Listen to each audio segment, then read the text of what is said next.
Hi, I'm Brian Ostrowski. I'm here in Dorothea's in Folsom's Historic District with Jim Metzger. And Dorothea's is a great store in town that I refer to as the Christmas year-round store, but it offers a lot more than that. So we're here today to talk about some of the marketing challenges and opportunities that they face and get to know their business a little bit. So what about the Christmas year-round store idea do you like and do you not like in terms of what people think about Dorothea's? Well, my favorite thing about the Christmas year-round store, Dorothea's, is the fact that we've been here 54 years. Mm-hmm. We opened in 1965 as a Christmas store. We're still a Christmas store, same location. So what we see generations of people coming in. They're coming in when they were kids, and they're picking that special ornament that meant something to them that year. And then now they're adults and they're bringing their kids in and they're resharing those experiences with me about how much fun they had as a kid. It's a family tradition. It's a family, store. Exactly. And so that's one of my favorite things about this store. Yeah. We're going to talk about this interesting ornament, the country Christmas eggs. So just give me a little background, if you would, Jim. What is this and who makes it? How do they make it? So there's two different versions of it. One, the smaller one is an actual chicken egg. The larger one's an actual goose egg. And Dan Stevens, the artist in Oregon, he hand paints these. So we had these custom designed for us, and they represent Folsom. They're all unique. We're the only ones that carry them in the area, and we're supporting local. Well, I think that the main thing is that when we get caught up in the everyday shopping world of buying this mass-produced items, this is the ability to give your family something that you can't find anywhere else. What do we have in this very large box? So in this very large box, we have a brand new Carendidian witch. Carendidian is that the artist?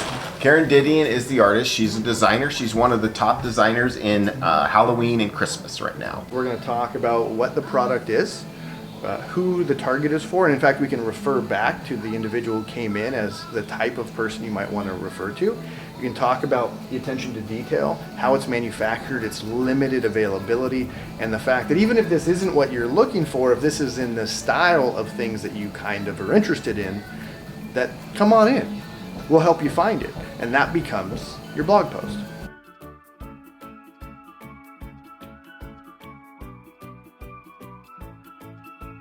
So we've gone through creating a couple different types of posts to highlight product, really as a tease of what else people can find in here, and also for the purpose of social media sharing and search engine optimization. But we're going to talk about something else, and that is emails, email newsletters, and how you collect emails. So I notice up on the counter here, there is this checklist, or rather collection list, that people give you their email addresses. How often do people, or how many emails do you collect a day? We collect probably on average of 2 a day. Okay, so every year you're adding 700 to your email list. That's Correct. Great. How often do you send emails? Well, we send emails probably once a month right now. Okay, and what do you put in your emails?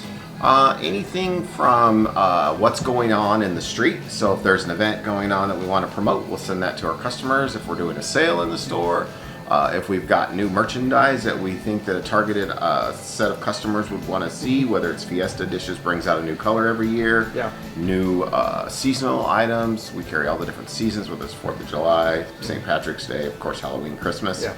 So what we're going to want to do is any of that content that goes out via email should be living on your website, or in your case, the Content Micro site that we have.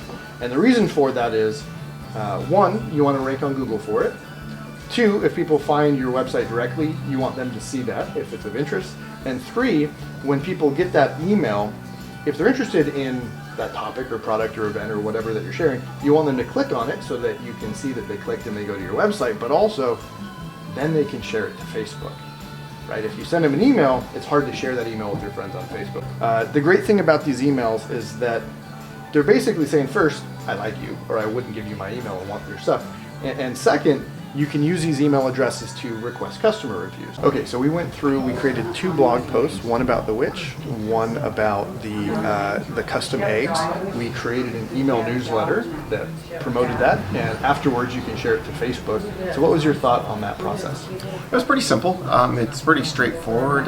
What the main things are is to make sure you're including keywords so that Google will know to pick it up. So what's something you'll need to do to make that sort of a habit that you feel comfortable doing? I think for me, it's putting it on the calendar as a reminder. I do that for meetings with the historic district. I do that for meetings with my kids. I mean, I do that. So just simply say, okay, well, Monday morning and Thursday morning, I'm going to spend 10 minutes and I'm going to put that on there to do. And I love that you said 10 minutes. Do you think you could knock out an unboxing or a product feature in 10 minutes? Absolutely.